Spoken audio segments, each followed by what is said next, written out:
বাংলাদেশ থেকে সৌদি আরবে কাজের উদ্দেশ্যে আসতে এত টাকা কেন লাগে?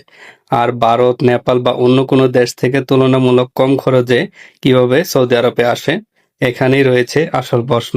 একজন বাংলাদেশি শ্রমিক সৌদি আরবে একটি চাকরির জন্য লাখ লাখ টাকা খরচ করছেন। কিন্তু একই সৌদি আরবে অন্য দেশের একজন কর্মী তুলনামূলক কম খরচে আসার সুযোগ পাচ্ছেন। এমন অভিযোগ অনেক দিনের। এটা নতুন কিছু না। তাহলে পার্থক্যটা কোথায়? মূল বিষয়টি শুধু সৌদি আরবের ভিসা বা বিমান ভাড়ার খরচ নয়। সমস্যার বড় একটি অংশ তৈরি হয় বাংলাদেশের নিয়োগ প্রক্রিয়ার অতিরিক্ত মধ্যস্থভোগী ও দালাল নির্ভর ব্যবস্থায়।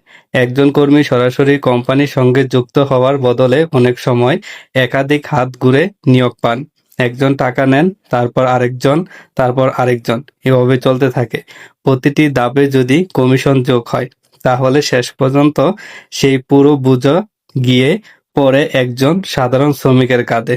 আর এখানেই তৈরি হয় লাখ লাখ টাকার অভিবাসন খরচ।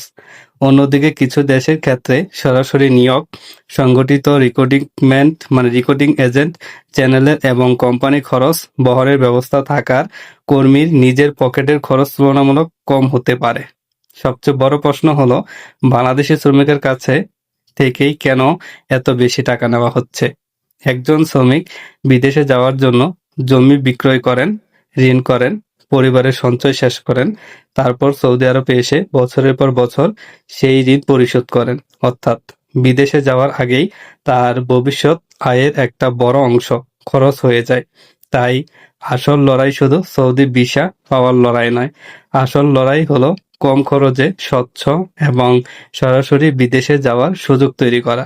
যদি মধ্যস্থভোগীর সংখ্যা কমানো যায়, সরাসরি কোম্পানির নিয়োগ বাড়ানো যায় এবং নির্ধারিত খরচের বাহিরে টাকা নেওয়া বন্ধ করা যায়, তাহলে একজন বাংলাদেশি শ্রমিকের বিদেশ যাওয়ার খরচও অনেকটাই কমানো সম্ভব। জি ভাই, প্রশ্ন একটাই রয়েই যায় যে কিভাবে এই খরচটা কমানো যায়?